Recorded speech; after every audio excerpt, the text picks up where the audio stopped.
Hello ninyong tanan mga bay. So, karong buntaga, nagulgay ko nagunahon ano. So, gabi na siya kay ko sa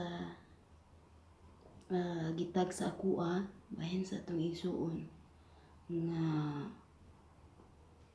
si Flora May na sikat siya karon sa pangalan nga Danica ang pusong ligaw.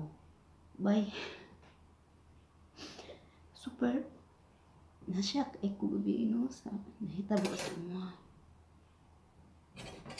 hinaot nga malagpasan mo yung pasubok na yan sa buhay mo.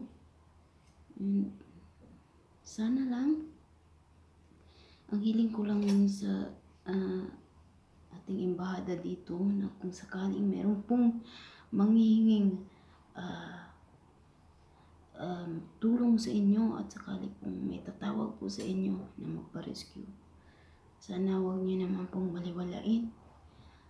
Kasi kami, lalo na kami na nagtatrabaho dito sa bahay, pwera na lang doon sa malaya no, na nakakalabas kasi meron silang chance na pumunta ng embahada para magsuplong kung ano man ang problema ng bawat isa sa kanila. Although hindi lahat kami dito maswerte, kahit nagtatrabaho sa labas o sa loob, merong maswerte, meron ding minamalas, pare-parehas lang ang kwento. Ngayon,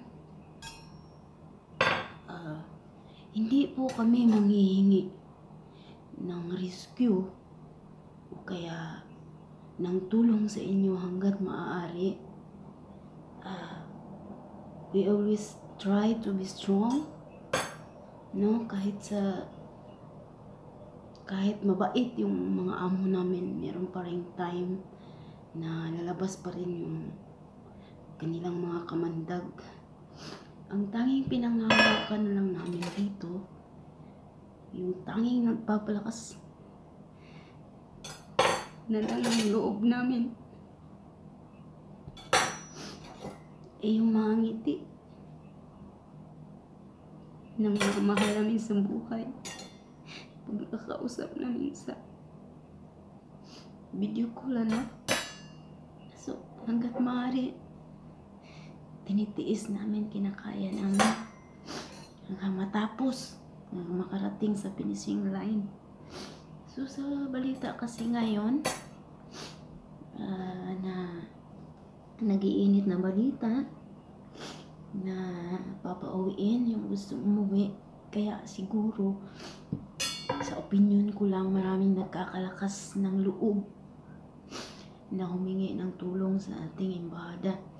Pero sa kasamaang palad, yung mga numero na ipinaskil ninyo dyan sa embahada, alam ko, naintindihan ko na sobrang busy nyo ngayon, sobrang daming trabaho dahil po sa nangyayaring crisis ngayon, sa nangyayaring crisis ngayon dito sa bansang Kuwait.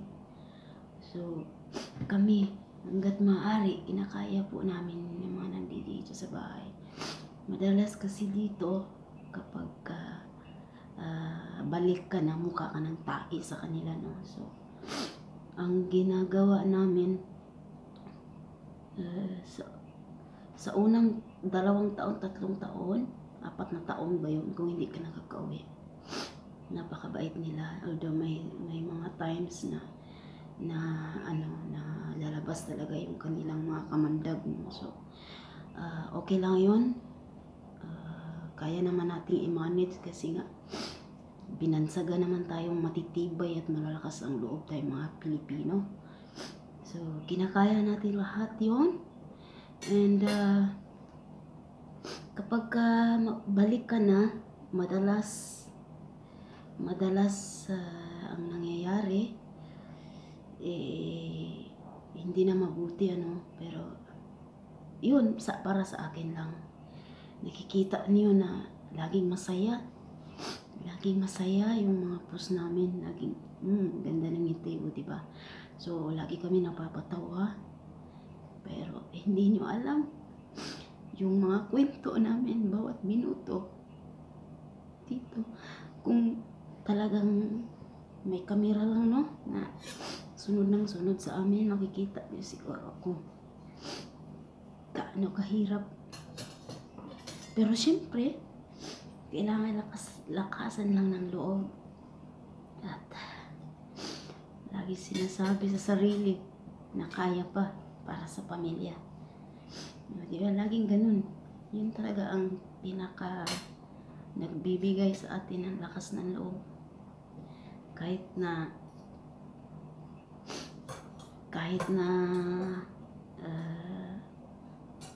kadalasan sa atin yung pera lamang ang habol sa atin ng mga pamilya natin.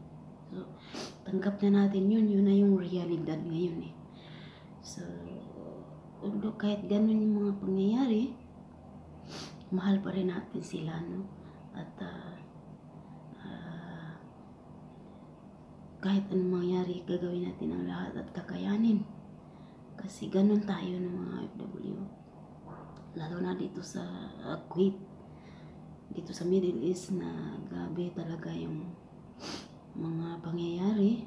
So, sana ang hiling ko lang naman ngayon, sana po dyan sana po meron pong ipapatupad o meron pong grupo na handang sumagot palagi sa mga magpaparescue, lalo ngayon.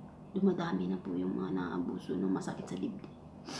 Masakit sa dibdib na tingnan at panoorin yung mga kababayan natin na parang lalong lumala yata ngayon. Siguro dahil nga saka pa nagkakalakas ng loob yung mga kababayan natin na sumuplong o mangingi ng tulong dahil nga sa balita ngayon na nagbakasakali lamang na ma-rescue, pero yung iba talagang minamalas hindi pa rin nire-rescue at sinasaktan. So, masakit sa loob tingnan. So, nakikiramay ako sa pamilya ni Joanna Lima Felix. Kahapon habang minamasdan ko yung mukha niya, yung bangkay niya, parang dinudurog yung puso ko. At kinakausap ko siya habang hawak-hawak ko habang hinawakan yung mukha niya.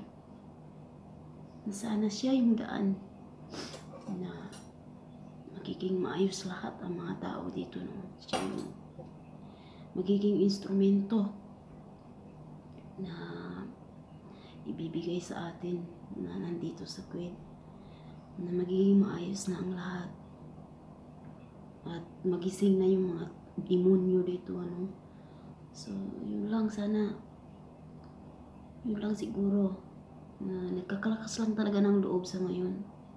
Kasi hindi naman tayo manghihingi ng rescue kung talagang kaya pa natin. Hindi tayo manghihingi ng tulong kung kaya pa nating tiisin. Hanggat kaya, kakayanin, titiisin. Pero hanggat kaya, pero darating man yung panahon na wag naman na mangyari yung ganyang pang-aabuso at sasaktan tayo physically. So, kung may chance na mahirap, kasi sobrang hirap, di ma-explain yung mga kalagayan namin dito. Sobrang hirap at delikado. Sobrang delikado, lalo pat first timer ka. Talagang lakasan lang ng loob dito, no? So, nagtagalog ako ngayon. Hindi ko alam kung saan ako Tagalog ako para maintindihan ng buong sambayanan. Sobrang nalulungkot lang ako sa mga nangyayari. Hindi ko matiis na hindi mapaluha sa mga kababayan natin na naaabuso. Dito talagang lakasan lang ng loob. Siguro kahit saan bansa, lakasan lang ng loob. Pero mas malala na kasi yung nangyayari dito sa Middle East. So, yun lang ang hiling ko, na sana mayroong buuin na grupo na talagang sasagot dun sa mga tawag at yung mga numero na ipinaskil ninyo. Sana po kung may mga hihingi man ng tulong dyan, minsan kasi ring lang ng ring, walang sumasagot at laging busy naman minsan. So tapos yung iba pa na sasagot dyan naninigaw at parang galit pa sa amin na paparescue. Hiling ko lang na minsan isipin nyo rin, no, kung kayo yung nasa kalagayan ng tumatawag at emergency na talaga kailangan na ng tulong, na naisipin nyo rin kung kayo yung nasa kalagayan, kung anong mararamdaman nyo. Yung sobrang kailangan na yung tulong nyo, ganun. So meron din naman akong mga nakikilala na kahit nakakalabas sila, inaabuso pa rin sila, pero tinitiis pa rin nila ang nangyayari sa buhay nila hanggat kaya, kasi nga tayo matiisin at malakas ang loob, pero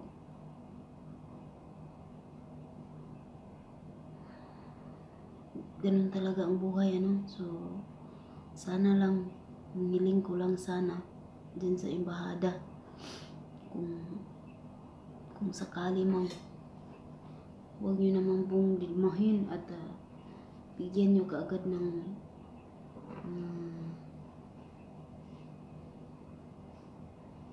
pansin para bigyan ng agarang tulong yung mga kababayan natin dito na ngailangan ng tulong. Yun lang, at maraming salamat. Trabaho pa ako.